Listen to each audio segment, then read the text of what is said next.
नमस्कार।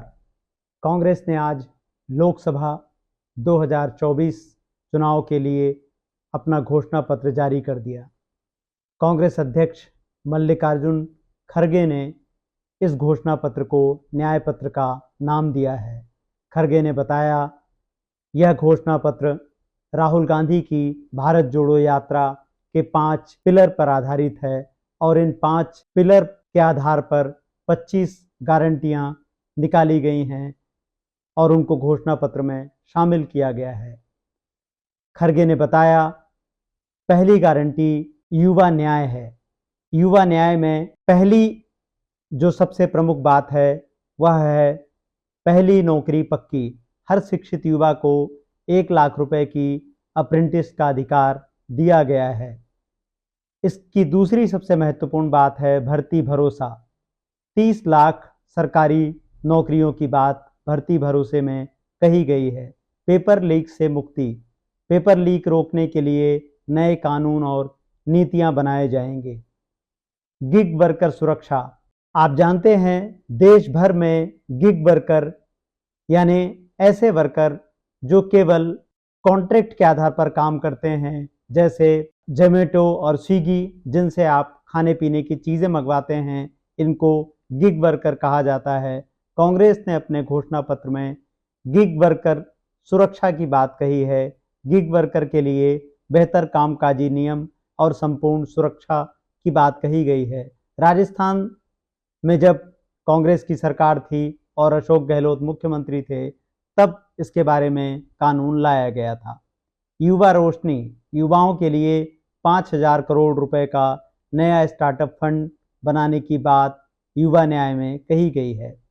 घोषणा पत्र का अगला चरण है नारी न्याय। नारी न्याय की महत्वपूर्ण बातों में महालक्ष्मी गरीब परिवार की एक महिला को हर साल 1 लाख रुपए और आधी आबादी पूरा हक। इस योजना में केंद्र सरकार की नौकरियों में 50% महिला आरक्षण की बात कही गई है। शक्ति का सम्मान। इसमें आशा, मिड डे मील और आंगनबाड़ी वर्कर को ज़्यादा सैलरी और दुगने सरकारी योगदान से सम्मान की बात कही गई है। अधिकार मैत्री। महिलाओं को कानूनी हक और सरकारी योजनाओं की जानकारी देने वाली एक अधिकार सहेली हर पंचायत में नियुक्त करने की बात का दावा किया गया है। Savitri by Phule hostel. कामकाजी महिलाओं के लिए दुगने हॉस्टल की बात इस योजना के तहत कही जा रही है। किसान न्याय। किसान न्याय में सबसे पहली बात है एमएसपी की कानूनी गारंटी स्वामीनाथन फार्मूले के साथ। दूसरी महत्वपूर्ण बात है कर्ज मुक्ति। कर्ज माफी प्लान प्रभावी ढंग से लागू करने के लिए एक स्थायी आयोग बनाना। बीमा भुगतान का सीधा ट्रांसफर। फसल नुकसान पर 30 दिन के अंदर सीधे खाते में पैसे ट्रांसफर करने की बात न्याय पत्र में कही गई है। चौथी इसकी महत्वपूर्ण बात है उचित आयात निर्यात नीति। किसानों की सलाह से नई इंपोर्ट एक्सपोर्ट पॉलिसी बनाने की बात कही गई है। जीएसटी मुक्त खेती। किसानी के लिए ज़रूरी हर चीज़ से जीएसटी हटाई जाएगी। आपको पता होगा कि जीएसटी का देश के अलग अलग राज्यों में नागरिक संगठन, व्यापारी और किसान अपनी अपनी तरह से विरोध कर रहे हैं, लेकिन अभी तक खेती किसानी के जुड़े उपकरणों पर कोई छूट जीएसटी से नहीं मिली है। श्रमिक न्याय। श्रम का सम्मान। दैनिक मजदूरी 400 रुपये मनरेगा में भी लागू करने की बात है। यह एक महत्वपूर्ण घोषणा है जिससे ग्रामीण भारत को ठीक उसी तरह से मदद मिल सकती है जैसे मनरेगा से मिली थी, जो यूपीए के द्वारा लागू की गई थी। सबको स्वास्थ्य अधिकार। 25 लाख का हेल्थ कवर, मुफ्त इलाज, अस्पताल, डॉक्टर, दवा, टेस्ट, सर्जरी इस योजना में शामिल किया गया है। शहरी सरकारी गारंटी। शहरों के लिए भी मनरेगा जैसी नई योजना, जिससे शहर में रहने वाले मजदूरों को न्यूनतम मजदूरी सुनिश्चित की जा सके। सुरक्षित रोजगार। मुख्य सरकारी कार्यों में कॉन्ट्रैक्ट सिस्टम मजदूरी बंद और उसकी जगह सुरक्षित रोजगार की उपलब्धता सुनिश्चित की जाएगी। हिस्सेदारी न्याय। हिस्सेदारी न्याय में सबसे महत्वपूर्ण बिंदु है गिनती करो। सामाजिक और आर्थिक समानता के लिए हर वर्ग और हर वर्ग की गिनती का वायदा किया गया है। आरक्षण का हक संवैधानिक संशोधन द्वारा 50% सीमा हटाकर SC, ST, OBC को आरक्षण का पूरा हक देने की बात इस योजना में है। SC, ST सब प्लान की कानूनी गारंटी। इसमें कहा गया है कि जितनी SC, ST की जनसंख्या उतना बजट यानी ज़्यादा हिस्सेदारी देने की बात है। जल जंगल जमीन का कानूनी हक, वन अधिकार कानून वाले पट्टों का 1 साल में फैसला का आखिरी बिंदु है अपनी धरती अपना राज। कांग्रेस उन बस्तियों को अनुसूचित क्षेत्रों में अधिसूचित करेगी जहां आदिवासी समाज सबसे बड़ा सामूहिक समाज है। कांग्रेस अध्यक्ष ने इन गारंटियों का जिक्र करते हुए संवैधानिक न्याय की भी बात कही। उन्होंने कहा कि वह सुनिश्चित करेंगे कि न्यायपालिका बिना किसी दबाव के काम कर सके और मीडिया को भरपूर आज़ादी मिले। उन्होंने आर्थिक न्याय का जिक्र भी किया और पर्यावरण न्याय की बात कही, कर सुधारों की बात भी कही। विदेश नीति पर भी बोलते हुए खड़गे ने कहा कि अगर वही विदेश नीति आगे बढ़ती जो कांग्रेस गठबंधन के समय थी तो आज भारत की स्थिति इतनी कमजोर नहीं होती विदेशी मोर्चे पर। उन्होंने स्टेट न्याय की बात भी कही है जिसमें पूर्वोत्तर राज्यों का जिक्र किया गया और कहा गया कि संघीय ढांचे के तहत राज्यों की मदद समय पर सुनिश्चित की जाएगी। अभी गैर भाजपाई सरकारें अलग अलग राज्यों में यह शिकायत करते हैं कि बाढ़ के समय या प्राकृतिक आपदा के वक्त भाजपा सरकार उनकी उस तरह से मदद नहीं करती जैसी मदद वह राज्यों में अन्य भाजपा सरकारों की करती है। राहुल जी के नेतृत्व में चली भारत जोड़ो न्याय यात्रा में 5 पिलर्स पर ध्यान केंद्रित किया गया था। यात्रा के दौरान युवा न्याय, किसान न्याय, नारी न्याय, श्रमिक न्याय और हिस्सेदारी न्याय की घोषणा की गई थी। जहां कहीं भी हम गए इन न्याय की बात हमने करी थी और इसकी गारंटी भी हमने दी है। इन 5 पिलर्स में से 25 गारंटी निकलते हैं। हर 25 गारंटी ने किसी ना किसी को लाभ मिलने का इसके अंतर्गत यहाँ पर हमारे मैनिफेस्टो में भी है और इसके लिए जो हम पहले से ही करते हुए आए हैं वो भी हमने इसका उल्लेख किया है। मैं कुछ बातें आपके सामने रखना चाहता हूं। खासकर युवा न्याय के तहत हर शिक्षित युवा की पहली नौकरी अप्रेंटिसशिप के साथ पक्की हो जाए, ऐसी एक गारंटी हम दे रहे हैं और उसके लिए हम 1 लाख रुपए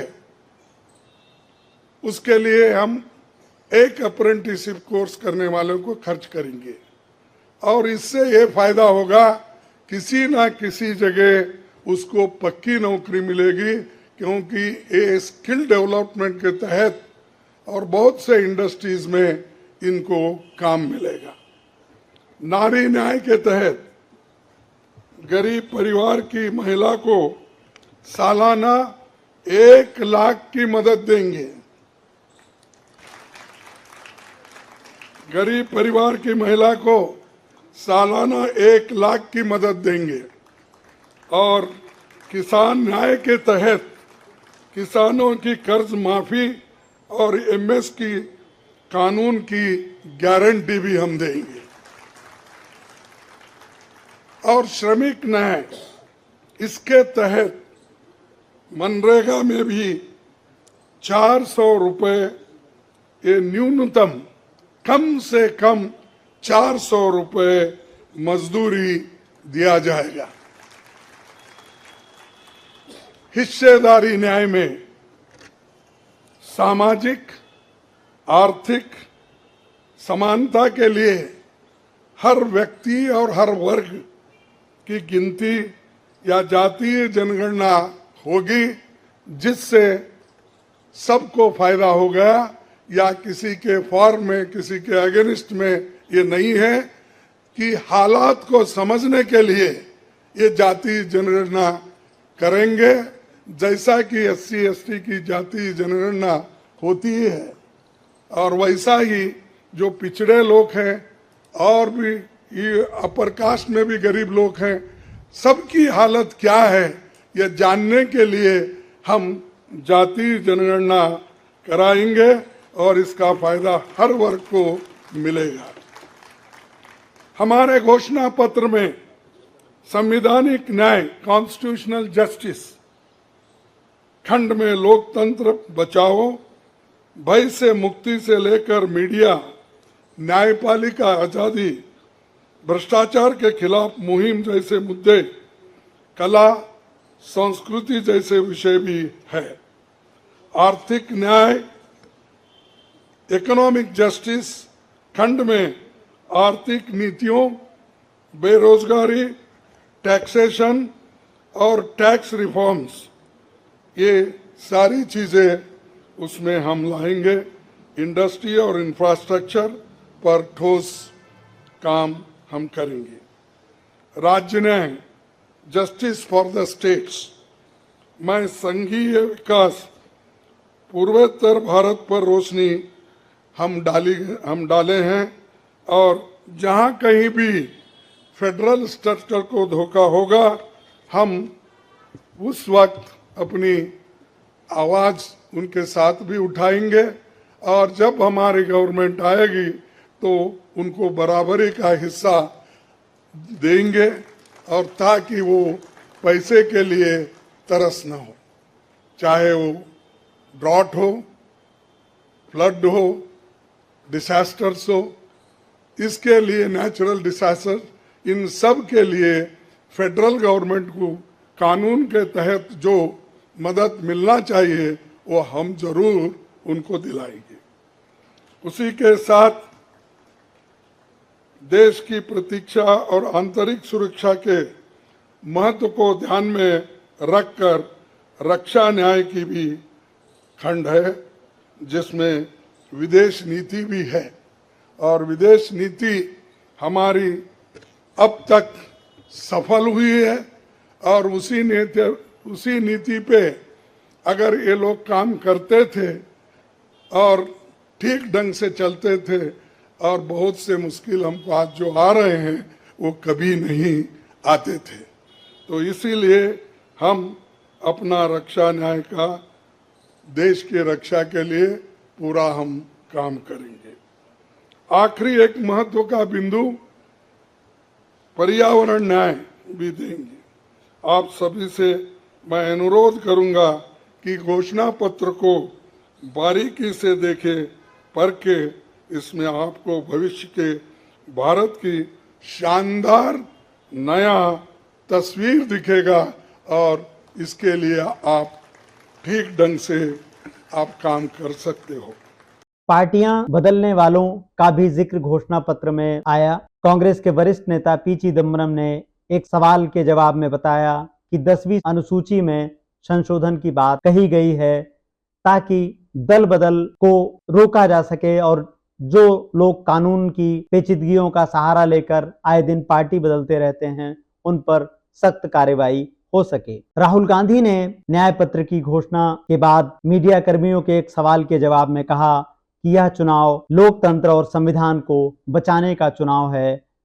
एक और मोदी जी हैं जो संविधान और लोकतंत्र के विरुद्ध काम कर रहे हैं, दूसरी ओर इंडिया गठबंधन संविधान और लोकतंत्र को बचाने के लिए काम कर रहा है।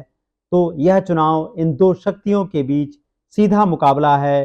संविधान पर हमले की बात करते हुए राहुल गांधी ने कहा, बीजेपी और आरएसएस संविधान पर कब्जा करने की पूरी तैयारी कर रहे हैं और ईडी और सीबीआई के माध्यम से संस्थाओं पर कब्जा कर लिया गया है। फाइनेंशियल इंस्टीट्यूट पर सरकार का कब्जा है। उन्होंने कहा, जनता को समझना होगा कि यह एक सामान्य चुनाव नहीं है। यह उन 5% लोगों और 95% जनता के बीच सीधा चुनाव है जो मोदी सरकार के पक्ष में काम करते हैं या मोदी सरकार जिनके लिए काम कर रही है। लोकतंत्र, संविधान और नागरिकों से जुड़े हुए हमारे वीडियोस देखने के लिए चैनल को लाइक करें, सब्सक्राइब करें और संभव हो तो हमें ज्वाइन करें और हमारी आर्थिक मदद करें। नमस्कार।